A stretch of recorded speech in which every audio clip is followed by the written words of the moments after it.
It looks like he's got the cheek implants. He may have had the fat suctioned out of his cheeks. Jackson underwent 10 to 12 surgeries in the span of 2 years. With Michael, it became clear there was more going on than just an image makeover. Sound familiar?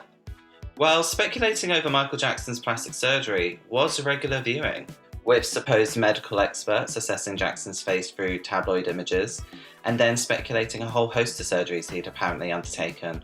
This is really a plastic surgery disaster. I think it's safe to say that these lists were exaggerated and sensationalized, but how much plastic surgery did Michael Jackson really have?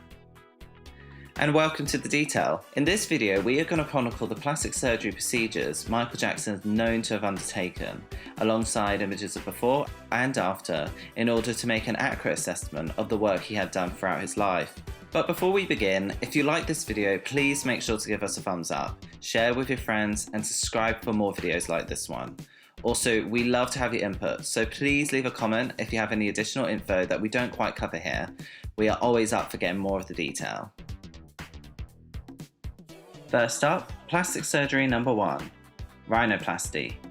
In 1979, at the age of 21, Jackson reportedly underwent his first rhinoplasty after breaking his nose during a dance rehearsal, although it's likely that the main driver was also cosmetic. Having been catapulted into fame as a child, Jackson spent his adolescence under the spotlight and critiqued for his appearance. His father, Joseph Jackson, physically and mentally abused Michael at a young age, using derogatory names towards him and his appearance, one being Big Nose. This abuse affected Michael throughout his life. Michael Jackson entrusted Stephen Hoffman to conduct the procedure, plastic surgeon for the likes of Elizabeth Taylor, Joan Rivers, Ivana Trump, and Jackson's preferred choice for many years to come. Before surgery, Jackson had a typical nose of someone from African descent.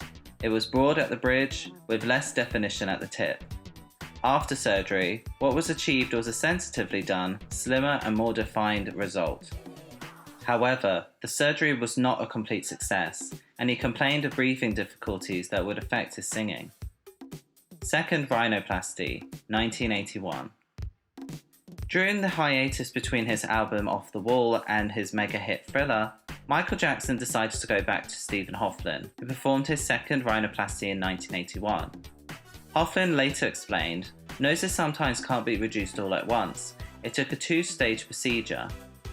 The result of the second stage procedure made Jackson's nose even narrower and the tip less bulbous, with more nostril definition. But, unfortunately, not all Michael Jackson's surgeries would later be voluntary. Treatment for second-degree burns. In January 1984, Michael and the other members of the Jacksons filmed a Pepsi commercial in Los Angeles. During a simulated concert before a full house of fans, pyrotechnics accidentally set Jackson's hair on fire, causing second-degree burns on his scalp and extensive hair loss on top of his head.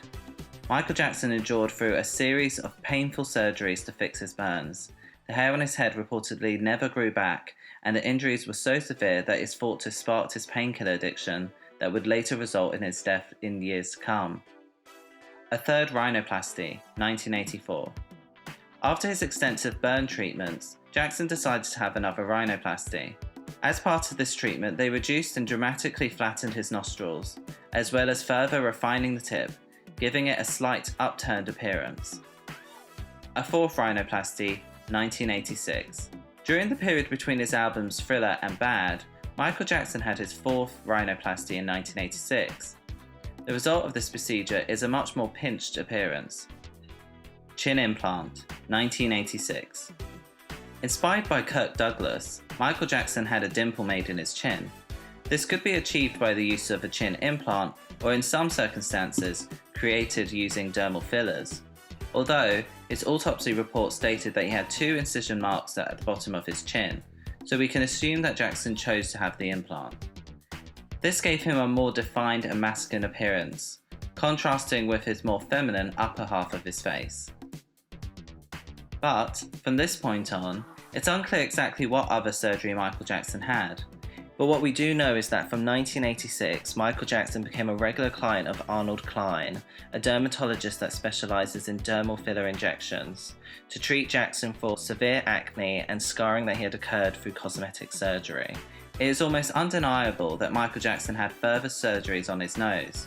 Because his nose partially collapsed, this led to a series of surgeries in order to repair the damage caused, but this would have been minor surgeries over several years to come. In 1984, Michael Jackson was diagnosed with lupus, an illness that causes a higher risk of infection and destroys skin tissue. It was precisely because of this disease that he had further surgeries on his nose, reconstructive, not plastic. Lupus also causes overall hair loss, including eyebrows and eyelashes, which Michael Jackson had tattooed later on. We also know that Michael Jackson continued to have extensive treatments to resolve his burns injuries, including several tissue expanders on his scalp, which consist of balloons that blow up to expand the skin on the scalp, with the hope of stretching the skin over and cutting the scar tissue out. Hats have to be worn during this period, and because of this, the fedora became a signature for Jackson. But unfortunately, because of Jackson's lupus, these surgeries were never a success, and the bald spot would keep enlarging. It is also thought that Jackson may have had a brow lift, which made his eyebrows appear higher and more arched.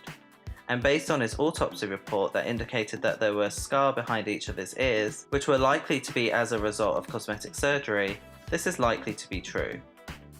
During the later years of his life, Arnold Klein, Michael Jackson's longtime dermatologist, said their aim was to rebuild his face so he looked a lot more normal, including a reconstruction using fillers. He said that his nose was small, but was beginning to look a lot more natural again. Restylane, a temporary tissue filler, was injected to build up areas of the face and even out others that had been visibly impacted by infection, scarring, and the effects of his long-term illnesses. The media didn't help with the public perception of his face, as they often made his face a national focus, periodically plastering the front covers with pictures of Jackson looking at his worst, alongside a whole new list of procedures he had supposedly undertaken.